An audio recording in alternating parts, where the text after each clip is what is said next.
Hello student, ज्ञान दृष्टि के ऑनलाइन क्लास में आपका स्वागत है। आज का जो ये मेरा सेशन है, इसमें हम लोग इलेक्ट्रिक फील्ड इंटेंसिटी कैलकुलेट करेंगे गॉस लॉ का यूज करके। कहने का मतलब है एप्लीकेशन ऑफ गॉस लॉ को आज फिर से कंप्लीट करने की कोशिश करेंगे, क्योंकि जो आपका कल लेक्चर था उसमें हम लोगों ने एप्लीकेशन ऑफ गॉस लॉ ही किया था, लेकिन उसके कुछ पॉइंट्स रह गए थे, उसको आज देख लेते हैं। जैसे कल हमने प्रूव कर लिया था electric field intensity due to a point charge, field intensity due to a spherical shell, due to a solid body. ठीक है ना? इस टाइप से हमने कल डेटा देख लिए थे। चलिएगा आज स्टार्ट करते हैं।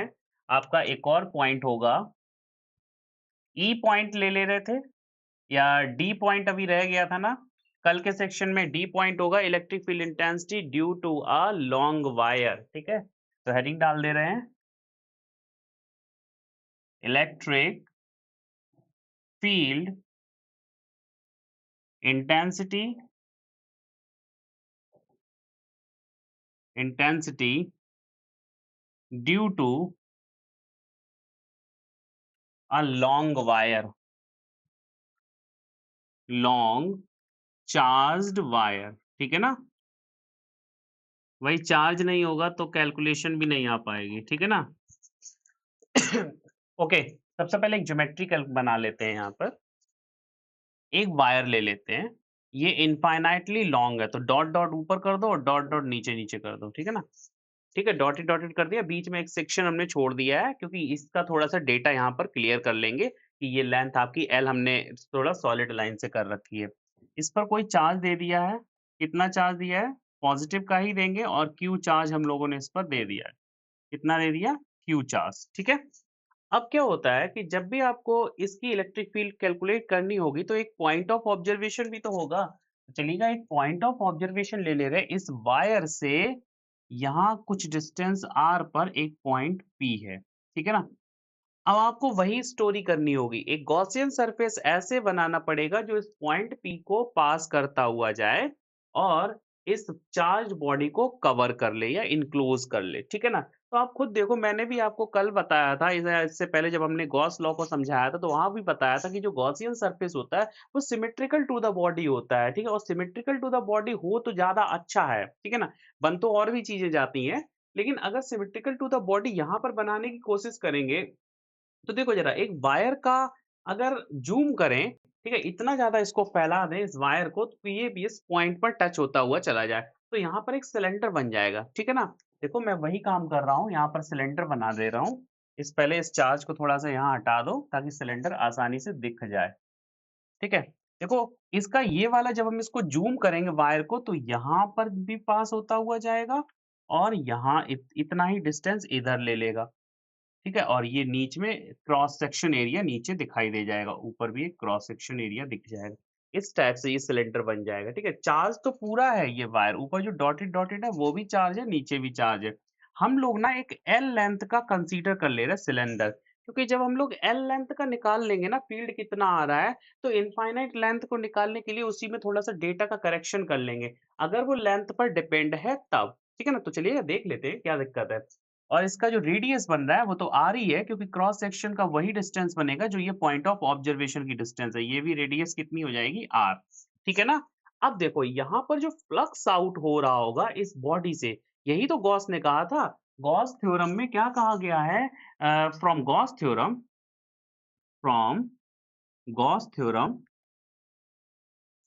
गॉस लॉ, गॉस लॉ से क्या कहा गया? जो फ्लक्स नेट है, यानी कि जो नेट फ्लक्स है, वो इक्वल टू किसके होता है? Net flux. Net flux equal to the किसके होता है? E dot ds। ये तो बेसिक डेफिनेशन है, और यही इसको निकालने का तरीका क्या बताया था गॉस ने? Q enclosed upon epsilon not. लेकिन अब क्वेश्चन ये है, नेट फ्लक्स में सरफेस भी तो देखो कितने हैं। जो आपने ये गॉसियन सरफेस बनाया है, इसके सरफेस यानी कि कितने सरफेस आ रहे हैं? देखो इसमें ना 3 सरफेस मिल रहे हैं। एक तो ये कर्व्ड सरफेस मिल रहा है सिलेंडर में, जैसे ये सिलेंडर है, इसका एक तो ये कर्व्ड सरफेस होता है, एक इसका ये अपर पार्ट होता है जो एक प्लेट की तरह बिहेव करता है, एक बॉटम पार्ट होता है जो प्लेट की तरह बिहेव करता है। तो फ्लक्स जो आउट होगा वो 3 सरफेस से देखा जाएगा। ठीक है ना? तो चलिएगा हम लोग ये भी देख ले रहे हैं 3 सरफेस से कौन-कौन सा फ्लक्स होगा आउट। देखो ज़रा, अगर मैं इस कर्व्ड सरफेस की बात करूँ तो जो इलेक्ट्रिक फील्ड लाइन्स हैं वो वायर जैसे ये वायर है और ये अगर चार्ज्ड वायर है तो इसके रेडियली इलेक्ट्रिक फील्ड लाइन्स सभी डायरेक्शंस में निकल रही होंगी, ठीक है ना? तो अगर मैं यहाँ पर भाई एक छोटा-सा एलिमेंट कंसीडर कर लूँ, तो यहाँ से जो सरफेस एरिया की डायरेक्शन है वो तो इधर की तरफ है और फील्ड लाइन्स भी आपकी किधर की तरफ आ रही होंगी? आउटवर्ड डायरेक्शन में। इलेक्ट्रिक फील्ड भी आपकी ई वेक्टर इधर ही निकल रही होंगी, ठीक है ना? तो यहाँ पर जो थीटा एंगल होगा, थीटा एंगल आपको पता है किसके बीच होता है? Area vector and electric field intensity की डायरेक्शन के बीच में जो एंगल होता है वो कितना हो जाएगा? 0। वही कहानी अब इस वाले सरफेस के लिए देख लो जो ये अपर सरफेस है। अपर सरफेस का जब एरिया वेक्टर की बात आती है, तो इसका जो एरिया वेक्टर होगा वो किधर होगा? अपवर्ड डायरेक्शन में। किधर होगा? अपवर्ड डायरेक्शन में क्योंकि प्लेट ऐसे है ना, सिलेंडर ऐसे है तो इसका एरिया वेक्टर अपवर्ड होगा ना, ठीक है? और जो फील्ड लाइन्स होंगी वो यहाँ से निकल रही होंगी इधर की डायरेक्शन ई हो जाएगा इधर और एरिया वेक्टर हो जाएगा इधर। तो एंगल बनेगा इनके बीच में कितना? 90 डिग्री।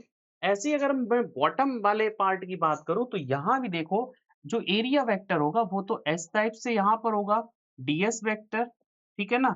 और जो इलेक्ट्रिक फील्ड लाइन्स होंगी वो इस डायरेक्शन से निकल रही होंगी। तो एंगल हो जाएगा यहाँ भी कितना 90 ये इलेक्ट्रिक फील्ड वेक्टर का डायरेक्शन है। देखो अपर सरफेस और बॉटम सरफेस जो प्लेट वाला सरफेस है इनका जो angle between E and DS है वो 90 है। ठीक है? यानी कि यहाँ पर फ्लक्स और यहाँ पर फ्लक्स आपका 0 हो जाएगा। क्यों? क्योंकि आपकी डेफिनिशन कहती है E dot DS dot product है और डॉट प्रोडक्ट उन 2 वेक्टर्स के बीच में जो 90 डिग्री पर है। तो सीधी-सी बात है ईडीएस कॉस 90 करोगे कॉस 90 0 हो जाएगा। यानी कि अब केवल बचा आपका कर्व्ड सरफेस जहाँ एंगल आपका 0 आ रहा है, ठीक है ना? इसीलिए यहाँ पर ना 3 पार्ट में इसको देखना बहुत ज़रूरी था। जो फ्लक्स होता है अगर मैं इसको सही से लिखूँ तो मैंने इसीलिए यहाँ पर ना नेट फ्लक्स की बात की है, वैसे नेट ही फ्लक्स होता है। तो देखो पाई जो होगा वो नेट फ्लक्स होगा। अब हम लोग क्या करते हैं इसको कैलकुलेट कर लेते हैं। पाई इक्वल टू द सभी सरफेस के लिए एक बार लिख लेते हैं कैसे? फॉर अपर सरफेस के लिए यू बना लो, ठीक है? अपर सरफेस के लिए यू बना लो, कितना हो जाएगा? E DS cos 90 plus lower surface के लिए यही बना लो, ई डीएस कॉस 90, ठीक है ना? ये किसके लिए हो गया? Lower surface. कर्व्ड सरफेस के लिए क्या बना लोगे? Integral of curved surface, E DS cos 0।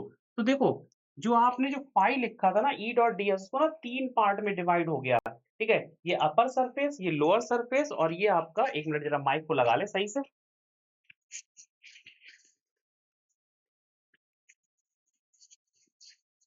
Okay, ठीक है? अपर सरफेस के लिए हो गया ई डीएस कॉस 90 ये 90 है, ठीक है? लोअर सरफेस के लिए कॉस 90 हो जाएगा और जो कर्व्ड सरफेस है उसको मैंने इंटीग्रल ऑफ सी से रिप्रेजेंट किया है ई डीएस कॉस 0। ये टोटल इक्वल होगा क्यू इनक्लोज्ड। अब क्यू कितना है? देखो ज़रा अगर इसको क्योंकि लाइन चार्ज है और लाइन चार्ज की जो चार्ज डेंसिटी होती है वो लैम्ब्डा होती है। अगर इस वाली बॉडी पर चार्ज आपका क्यू डैश है देखिएगा पूरा जो चार्ज था वो तो क्यू था, ठीक है? इतने सिलेंडर में कितना चार्ज होगा? इतने सिलेंडर में होगा लैम्ब्डा इंटू एल चार्ज होगा। यानी कि क्यू डैश की वैल्यू कितनी हो जाएगी? हम लोग क्यू डैश कंसीडर कर ले रहे हैं क्योंकि इतने पार्ट पे चार्ज जो होगा वो कुछ कम होगा पूरी बॉडी के कंपैरिजन में, ठीक है ना? तो Q dash equals to the lambda into L. आपको पता है लाइन चार्ज डेंसिटी में अगर लाइन का मल्टीप्लाई कर दें या एलिमेंट का मल्टीप्लाई कर दें या लेंथ का मल्टीप्लाई कर दें तब चार्ज आ जाता है, ठीक है? ऐसे सरफेस में हम लोग क्या लेते हैं सिग्मा इंटू एरिया, ठीक है ना? तो आपको ये याद रखना पड़ेगा जो लाइन चार्ज थी इसकी एक लेंथ एल कंसीडर की है तो इतना जो कवर हुआ है ना सिलेंडर ने कवर किया है ना लेंथ वो एल है। अब इसमें चार्ज कितना हो जाएगा enclose Q dash equal to lambda into L. तो इसको लिख लेते हैं क्यू इनक्लोज कितना है Q dash upon epsilon naught. Okay अब कुछ नहीं करना है ये दो पार्ट तो खत्म हो जाएंगे। ई डीएस डीएस निकाल लेंगे सॉरी ई को बाहर निकालेंगे डीएस का इंटीग्रल कर देंगे। अब चलिएगा नेक्स्ट पेज पे यहाँ पर हो जाएगा ई बाहर आ जाएगा integral of DS equal to the Q dash था ना Q dash upon epsilon naught था ना क्यू डैश की वैल्यू कितनी हो जाएगी lambda into L upon epsilon naught, ठीक है? Lambda into L upon epsilon naught, ठीक है? इतना हो जाएगा। मेरा माइक डिस्टर्ब कर रहा है फिक्स नहीं हो पा रहा है, ठीक है? कोई बात नहीं है। ओके इतना हो जाएगा ई डीएस ई तो बाहर है ई इसलिए बाहर कर दिया क्योंकि पूरा जो कर्व्ड सरफेस होगा उसका किसी भी पॉइंट पर इलेक्ट्रिक फील्ड इंटेंसिटी इक्वल आएगी क्योंकि ये जो रॉड है अगर इसके सराउंडिंग में कर्व्ड सिलेंडर बना दिया जाए, कहने का मतलब है एक गॉसियन सरफेस बना दिया जाए, तो इस रॉड से उस सिलेंडर की सरफेस की डिस्टेंस इक्वल हो जाएगी ना। तो जब ये इक्वल हो जाएगी तो वहां पर फील्ड इंटेंसिटी भी इक्वल होगी, क्योंकि चार्ज बॉडी तो ये है ना, जैसे आप देखते हो ना पेन के अंदर में रिफिल होती है, वही कंडीशन बनी। रिफिल आपकी चार्ज बॉडी है, जो सराउंडिंग पेन बन रहा है ना कवर, वो उसका गॉसियन सरफेस है, ठीक है ना। अब आपको कुछ नहीं करना, ds सरफेस एरिया किसका दे रहा है, ये surface area of the curved surface of the cylinder. तो सिलेंडर के कर्व्ड सरफेस का सरफेस एरिया कितना होता है, आपको पता है, बट इंटीग्रल ऑफ ds कितना हो जाएगा, 2 पाई आर एल। ये तो आपको पता है ना कितना होता है, 2 पाई आर एल, ठीक है ना। ये छोटी सी मैथमेटिक्स है, इसमें ज्यादा दिमाग नहीं लगाना है। E into 2 pi R L equal to the lambda L upon epsilon naught, ठीक है ना। एल से एल चला गया, लो एल की कहानी खत्म हो गई। ई कितना आ जाएगा, lambda upon 2 pi epsilon naught R, okay. तो ये आ गई electric field intensity due to a line charge. यहाँ पर एक बात दिखाई दे रही है कि ये जो फील्ड इंटेंसिटी है ये डिपेंड नहीं कर रही है length of the wire. Wire की लेंथ कहीं आ रही है, यहाँ पर सिर्फ पॉइंट ऑफ ऑब्जर्वेशन आर आ रहा है, ठीक है ना। तो जब लेंथ नहीं आ रही है, इसका मतलब साफ हो गया है, आप चाहे इनफाइनाइट लेंथ का यानी बहुत बड़ी लेंथ का वायर लो या कम लेंथ का वायर ले लो, ठीक है, फील्ड इंटेंसिटी डिपेंड करेगी सिर्फ पॉइंट ऑफ ऑब्जर्वेशन आपकी वायर से कितना डिस्टेंस पर है, ठीक है ना। इसको याद रखिएगा, कभी कभार क्वेश्चन आ जाता है, यानी कि E inversely proportional to the 1 upon R है यहाँ पर, that is E inversely proportional to the 1 upon R. बाद बाकी कांस्टेंट है, लैम्डा भी कांस्टेंट दिया जा सकता है, कभी कभार वेरिएबल भी देगा, ठीक है, लेकिन लैम्डा यहाँ पर तो कांस्टेंट है, 2 पाई एप्सिलॉन नॉट भी कांस्टेंट है, आर पर डिपेंड कर रहा है, इस टाइप से, ठीक है ना। ओके, एक डाटा इसका ये निकल के आ गया। अब दूसरा हम लोग करेंगे, एक और पार्ट, ई पार्ट इसका लेंगे, electric field intensity due to a charged sheet, okay. Long charge sheet, long क्यों करेंगे हम लोग, इनफाइनाइटली लॉन्ग या जिसका एरिया बहुत ज्यादा हो, इस टाइप से बोल देंगे, ठीक है। चलिएगा यहाँ पर हेडिंग डाल देंगे D point, electric field intensity, electric field intensity, intensity due to a charge sheet, charge sheet. यहाँ पर भी हम लोग ना बहुत ही बड़ी चार्ज शीट लेंगे, ठीक है, इनफाइनाइटली चार्ज शीट लेंगे, ठीक है। तो चलिए बना लेते हैं, पहले कुछ डेटा क्लियर कर लेते हैं, कहाँ से डायग्राम बनेगा। ये एक चार्ज शीट बना ले रहे हैं, ठीक है। इसको कितना चार्ज दे दिया, पॉजिटिव ही देंगे, क्योंकि पॉजिटिव से फील्ड आउटवर्ड होती है, तो थोड़ा सा डायग्राम इजी हो जाता है बनाना, ठीक है, समझाना भी आसान होता है। और ये इनफाइनाइटली है, तो यहाँ पर डॉट डॉट डॉट डॉट कर दो, ठीक है, अपवर्ड डायरेक्शन में भी डॉट डॉट डॉट डॉट कर दो। जितना आपने सॉलिड लाइन से बनाया है एरिया, वो आप लोग एरिया दे दो, इसका कितना है ए, और इस पर पूरी बॉडी पर जो चार्ज गया है वो क्यू है, ठीक है। और इतनी जो बॉडी रह गई है बीच में, इस पर सपोज चार्ज आप ले लो क्यू डैश, ठीक है। ऐसा इसलिए करते हैं क्योंकि आपने ना पूरी शीट को चार्ज किया है क्यू से, तो जो एरिया आपने कवर कर रखा है जिसके लिए आप एक्सपेरिमेंट करोगे ना, वो एरिया कुछ और मान ले रहे, एम कंसीडर कर ले, क्योंकि बाद बाकी एरिया तो इनफाइनाइट है, इस पर चार्ज क्यू डैश कंसीडर कर ले रहे, ठीक है ना। अब क्या करेंगे, इसके लिए गॉसियन सरफेस बनाएंगे, ठीक है ना। अब क्वेश्चन ये है, इसके लिए गॉसियन सरफेस कैसे बनेगा, भाई कुछ नहीं करना है, देखिएगा, जो ये चार्ज प्लेट होती है, अगर मैं इसकी बात करूं, सपोज ये कोई एक प्लेट है, चार्ज प्लेट है, इस टाइप से देखो, ठीक है। अगर ये पूरी की पूरी बॉडी चार्ज है, तो इसके इस साइड भी इलेक्ट्रिक फील्ड लाइंस निकल रही होंगी, इस साइड भी निकल रही होंगी, दोनों साइड निकल रही होंगी ना। तो एक ऐसा सरफेस बनाओ जो इस बॉडी को कवर भी करे, और जहां भी पॉइंट ऑफ ऑब्जर्वेशन होगा उसको भी कवर करता हुआ जाए, मतलब उस पर टच करता हुआ जाए, और इस पूरी बॉडी को इनक्लोज कर दो। और सबसे अच्छी बात, उस जो गॉसियन सरफेस बनेगा, तो वहां पर जो इलेक्ट्रिक फील्ड इंटेंसिटी होगी उस सरफेस पर सभी पॉइंट पर इक्वल आनी चाहिए। तो अगर मैं इसका स्फीयर बना दूंगा, तो कहानी गड़बड़ हो जाएगी, क्योंकि स्फीयर देखो ऊपर से जाएगा ना, तो ऊपर तो इसको क्रॉस कर जाएगा, क्योंकि ये तो बहुत लंबी है, तो स्फीयर तो पॉसिबल है नहीं, ठीक है ना। स्फीयर पॉसिबल नहीं, चलो क्रॉस भी कर गया, लेकिन यहाँ पर क्वेश्चन ये है ना कि इस वाले पॉइंट से स्फीयर की डिस्टेंस कम हो जाएगी, तो वो भी नहीं हो सकता है। तो आप क्या करो, आप यहाँ पर एक ऐसा सिस्टम बनाओ जो इस बॉडी को भी क्रॉस ना कर पाए और आपके पॉइंट को भी टच कर पाए और इलेक्ट्रिक फील्ड इंटेंसिटी ये दोनों ही जगह पर सेम आए, क्योंकि इससे फ्लक्स इधर की तरफ आ रहा होगा, इधर की तरफ आ रहा हो तो दो ही जगह पर फील्ड लाइंस आ रही हैं, तो दो ही सरफेस आपके मिल जाए, बस एक इधर सरफेस मिल जाए, एक इधर सरफेस मिल जाए, बहुत ही आसान हो जाएगा। और हम लोग एक और बात बताते थे ना, जूम कर दो इस बॉडी को, तो वो भी सही था। अगर इस एक प्लेट को आप जूम करोगे तो वो क्यूब या क्यूबाइड बन जाएगा, वहाँ से भी निकाल सकते हो। लेकिन वो तरीका भी सही है, लेकिन ये ज़्यादा बेटर रहेगा कि इस वाली प्लेट के दोनों साइड सरफेस बन जाए। तो आप क्या करो, एक सिलेंडर को फिक्स कर दो इसके अंदर, ठीक है ना? तो चलिए ज़रा हम लोग इसको इस डायग्राम को थोड़ा-सा ऐसे बना लेते हैं ताकि सिलेंडर फिक्स हो जाए, ठीक है? तो चलो ज़रा यहाँ पर पहले इसको थोड़ा-सा इरेज़ कर दे रहे हैं। दोबारा बनाते हैं, पहले सिलेंडर बना लें तभी इसको 3D में दिखा पाएँगे हम लोग, ठीक है? तो चलो ज़रा, देखो क्या करेंगे, एक ऐसे सिलेंडर बना लेते हैं यहाँ पर ऐसे। ऐसे करके एक सिलेंडर बना ले रहे हैं पहले, ठीक है? और यहाँ पर बीच में वो प्लेट कर दे रहे हैं हम लोग, जो प्लेट आपको फ़ील्ड इंटेंसिटी बताएगी, इस टाइप से, ठीक है? ऐसे प्लेट रखी है और उसके बीच से सिलेंडर पास होता हुआ चला गया, या और इसको अच्छा कर दें तो इसको यहाँ पर इरेज़ कर दो, ठीक है? यहाँ पर इतना इरेज़ कर दो, ठीक है? अब यहाँ पर सही हो जाएगा। ये वाली लाइन कंप्लीट कर दो और इसके बाद यहाँ से निकाल दो, सेम कलर का यूज़ कर लो, यहाँ से निकाल दो, ऐसे, ऐसे, ठीक है? अब देखो दिखाई दे रहा होगा ये सिलेंडर ऐसे इसमें से ना पास हो गया है, ठीक है? इसके अंदर से निकल गया है, ठीक है? इसके अंदर से ये सिलेंडर निकल गया क्योंकि इसको मैंने टच नहीं कराया है, ओके? तो ये जो सिलेंडर है ये ऐसे ना फिक्स होके चला गया है इसके अंदर।